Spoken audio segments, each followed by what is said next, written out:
নমস্কার, আমি অলোক কুমার বিশ্বাস।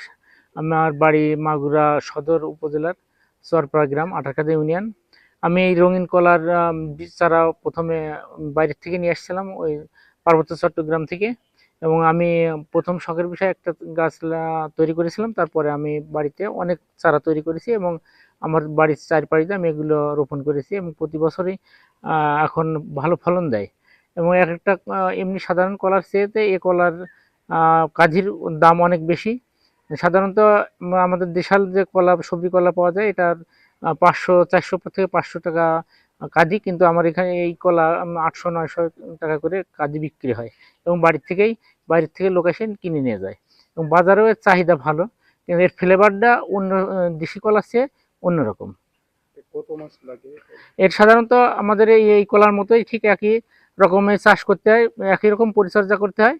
এটা 1 বছরের ভিতর কলা হারভেস্ট করা যায়, গাছ লাগানো থেকে 1 বছরের ভিতর কলা হারভেস্ট করা যায়। একটি গাছে কত টাকা খরচ হয় আনুমানিক? একটি গাছে প্রথমের থেকে চারার যে পরিচর্যা থেকে 80 থেকে 90 টাকা, হাইস্ট 100 টাকা খরচ হতে পারে, কিন্তু একটা গাছে কম করে 800 থেকে 900 টাকা বিক্রি করা যাবে।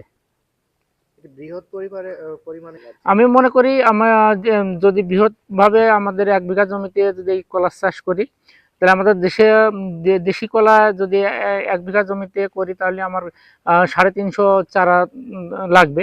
কিন্তু তাতে যে খরচ হবে, তাতে প্রায় 30-35 হাজার টাকা খরচ হবে। কিন্তু তার চাইতে আর এই কলার চারা যদি লাগাই, তার চাইতে সামান্য একটু বেশি খরচ হতে পারে, হয়তো 40 হাজার টাকা। কিন্তু ওই ওই কলা, দেশি কলা বিক্রি করলে হয়তো 3 লাখ টাকা পাওয়া যাবে, কিন্তু এই কলা চাষ করলে কম করে 5 লক্ষ টাকা বিক্রি করা সম্ভব। সামনে আমার একটা পরিকল্পনা আছে যে আমি এটা বৃহৎ আকারে করার মানে প্রস্তুতি নিয়েছি, এবং আমার এখানে অনেক চারা হয়েছে, এগুলো দিয়ে আমি সামনেবার বৃহৎ আকারে করব। আমাদের এই লাল কলা যদি কেউ চাষ করতে চান, হয় আমার সাথে অথবা আমার কৃষি অফিসের সাথে যোগাযোগ করলে পরে আমরা পরামর্শ দিয়ে থাকবো।